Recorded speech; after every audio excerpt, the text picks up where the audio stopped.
Hey guys, it's Miharu. As you are no doubt aware, I love Spyro 3, and one of my favorite characters, not just from this game, but from the Spyro series itself, is Bianca. Beautiful, sneaky, sassy. If you are or have ever been a furry, chances are you had a crush on her or find her attractive. Perhaps even more so in Reignited, with her Lola Bunny-esque redesign. But what is it that makes her so interesting? Well, for me personally, Bianca is important because of a little thing called character development. I've discussed this on Spyrocast before, but this is one of the first instances in any video game I can remember in which a villain went through a redemption arc. I know that's a pretty common thing in media nowadays, and it's often over the course of several games or episodes before the villain even has a chance to redeem themselves. But sometimes simplicity is all we need, and this is a great example of a reformation arc done well given limitations. That is, it was until Reignited screwed it up. Alright, obviously, I don't think the Reignited Trilogy ruined anything. I have praised this remake time and time again, and will always defend it against those who give it unnecessary flack. However, there were some changes made that I feel need to be addressed. I'll start off with some positive points. Where Bianca really shines in Reignited is in her design and animations. Her expressions, how she waves her wand, holds her ear, she's just so cute. Appearance-wise, she's a near perfect recreation of her old self. In fact, she looks even better. Then there's her voice. Melissa Hutchison does an excellent job at making her sound just as cute as she looks. I wish I didn't have to say this, but this is all part of what ultimately ends up being the downfall of her character arc. Let's compare some cutscenes to help explain what I mean. When Bianca reports back to the sorceress and tells her the eggs have been captured, the sorceress makes a remark. Maybe it'll amount to something after all. In Reignited, we clearly see Bianca taken aback by these words. Now obviously I know it's going to be somewhat unfair to compare based on animations, as the remake is trying to show more expressiveness and emotion through action, which I like.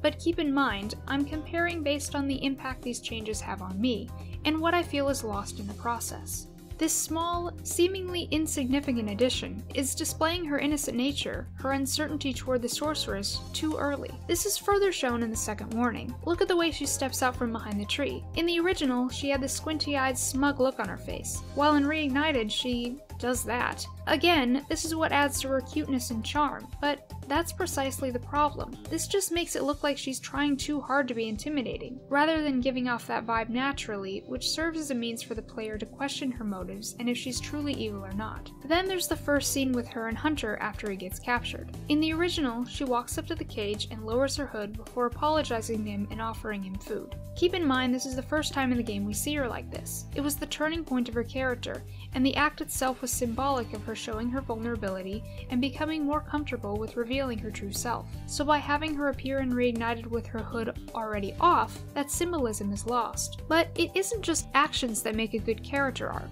Dialogue is important too. Voice performance is something I'm always paying attention to and critiquing, and I have quite a bit to say about it in Bianca's case. As I said earlier, I like Melissa's performance as a whole, and think her voice fits the character very well. Her portrayal comes off as more sarcastic and playful in the opening bits of Sunrise Spring, giving the impression that she's a lovable dork who's trying her best to be evil. A fine decision on paper, and one I might normally enjoy, but in comparison to the original, it's something I greatly take issue with. Now, I'm not saying she had a ton of depth by any means, but Pamela Hayden's portrayal of Bianca during these beginning parts made her seem like more of a genuine threat, better setting up player motivation to recover the eggs and make her eat her words, thus making her turnaround all the more effective. Of course, due to the graphical limitations of the PS1, that meant voice performance was key. It was essential in making sure the proper emotion was conveyed to the audience, and it was pulled off brilliantly. With each line of dialogue, each time you encounter Bianca in-game, you can tell something within her is changing, until finally she greets you in Midnight Mountain, and later the super bonus round, having come full circle from her previously misguided self. Before I began writing this essay, there was one instance in particular I knew I wanted to talk about. Something that, in my opinion, was the undoing of Bianca's character arc in Reignited. I am of course speaking of the first encounter in Evening Lake. Here is the dialogue from the original. Listen to me, Dragon. Spyro, this is serious now. And here it is in the remake. Listen to me, Dragon. Spyro, this is serious now. Once again. Listen to me, Dragon. Spyro. That pause?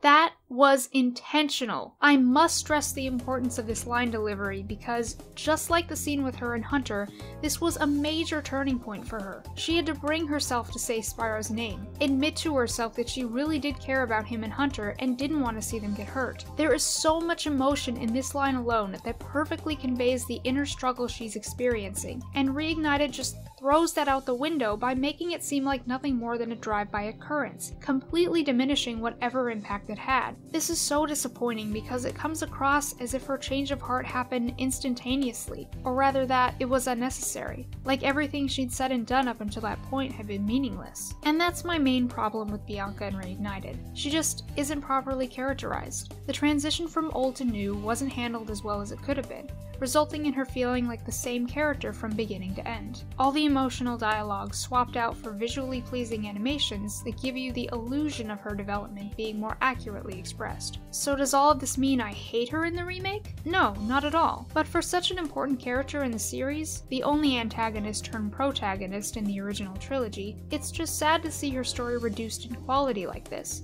especially when I think all the others were portrayed just as good or even better, in the case of Hunter and Moneybags. Thank you so much for watching, guys. Please share in the comments below how you viewed Bianca's redemption arc in Reignited. Did you think it was done better? Worse? I'd love to read your personal thoughts on the situation. As always, don't forget to subscribe and follow me on Twitter, and I will see you in the next video. Until then, this is Miharu, signing off.